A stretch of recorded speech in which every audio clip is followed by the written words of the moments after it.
Satya's kitchen స్వాగతం అండి. ఇది మనం ఉసిరికాయలండి, అందరికీ తెలుసు.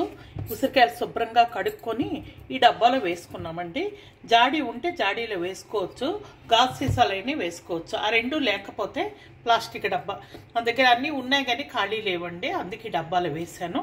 దీనికి తగినంత కారం అండి, 1/2 స్పూను పసుపు వేసాను. ఊరబెట్టుకుందామండి. ఏ రకంగా ఊరబెట్టుకుందామో మీకు చెప్తాను. నేను 3 స్పూన్లు కారం వేసానండి. 6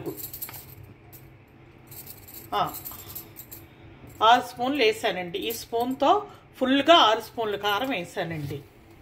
సాల్ట్ అండి, సేమ్ మనం ఇందాక పెట్టాం కదా అలాంటి స్పూనే. 1 2 ఫుల్గా వేసుకుంటున్నామండి. 3 4 5 6 ఇది 6 స్పూన్లు వేసామండి. ఇది కొబ్బరి నూనె అండి, కోకోనట్ ఆయిల్, తినే ఆయిల్ 1 కప్పు. ఈ మాత్రం కప్పులో వేసాను. కొబ్బరి నూనె అయినా లేకపోతే నువ్వుల నూనె, ఏ నూనె అయినా వేసుకోవచ్చండి. కొబ్బరి నూనె వేస్తే మంచిది, హెల్త్కి మంచిది. హెల్త్ బెనిఫిట్స్ ఎక్కువ ఉంటాయి, అంతే, ఇంకేం లేదు. ఇది ఇంగువ అండి, ఇంగువ అంచనాన్ని వేస్తున్నాను. ఇంగువ మీకు నచ్చకపోతే అవాయిడ్ చేయొచ్చండి. మెంతులండి, చాలండి. మెంతులు చిన్న గుడ్డలో మూట కట్టి మా అమ్మగారు వేసేవారు ఉసిరికాయల్లో. అంటే పెద్ద కుండలో చాలా వేసేవారండి. గంపతో కొనేవారు ఉసిరికాయలు. 15 కేజీలు 25 కేజీలు ఉండేవి. పెద్ద నల్ల కుండలు ఉండేవండి, ఆవకాయ కుండలని. అలాంటి కుండ ఉసిరికాయ కొట్టి వదిలేసేవారు. ఆ ఉసిరికాయలు అందులో ఊరబెట్టేవారు అనమాట.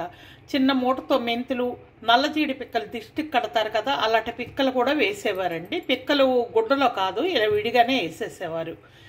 నల్లజీడి పిక్కలు దేనికి వేస్తారో నాకు తెలియదు. మెంతులైతే మనకి కాయ గట్టిగా ఉంటుంది, మంచి టేస్ట్ ఉంటుందండి, అన్నిటికీ మంచిది అనేవారు. అందుకు మెంతులు వేసుకోవాలి.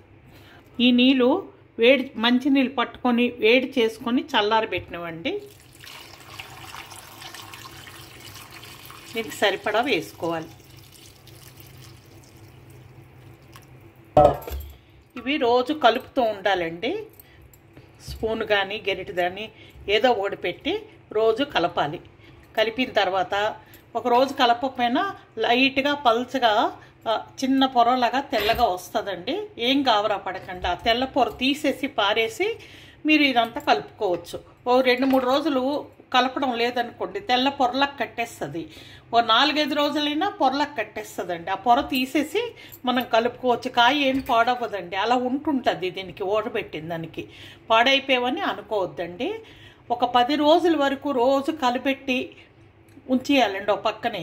10 రోజుల తర్వాత, వారం రోజుల తర్వాత, 8 రోజుల తర్వాత అప్పటి నుంచి తింటే చాలా బాగుంటాయండి.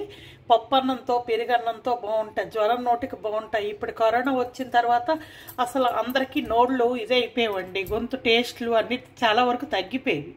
ఈ కాయ తింటే కమ్మగా ఉంటుందండి. ఉసిరికాయ ఎన్ని రకాల మంచిదో మీకు అందరికీ తెలిసిందే. ఈ రకంగా ఇటువైపు ఎవరికి చాలామందికి తెలియదండి, అందుకే ఇప్పుడు మీకు చూపిస్తున్నాను. ఈ రకంగా ఊరబెట్టుకొని మీరు కూడా ఇలా సంవత్సరం కూడా ఉంటాయండి. అయితే ఈ కొద్ది కాయలు సంవత్సరం ఉంటాయా అని అనుకోకండి. మనకి ఎన్ని కాయలు కావాలో అన్ని కాయలు ఊరబెట్టుకొని సంవత్సరం వరకు ఉంచుకోవచ్చు. మాకు ఈ కాయలు ఒక 1 రోజులు వస్తాయండి. 1 రోజులంటే రోజు తప్పించి రోజు 2 రోజులకు ఒకసారి తింటుంటాం అన్నమాట. గుర్తొచ్చినప్పుడు తింటుంటాము. రోజు తింటే ఒక వారం రోజుల్లో అయిపోతాయండి. అయితే ఈ రకంగా మీరు కూడా ఊరబెట్టుకొని తినాలని మనస్ఫూర్తిగా కోరుకుంటున్నానండి. ఉసిరికాయ గుణాలు ఎట్టి పరిస్థితుల్లో ఏ గుణాలు పోవండి, అన్ని మంచి గుణాలు మీకు అందుతాయండి. థ్యాంక్స్ అండి.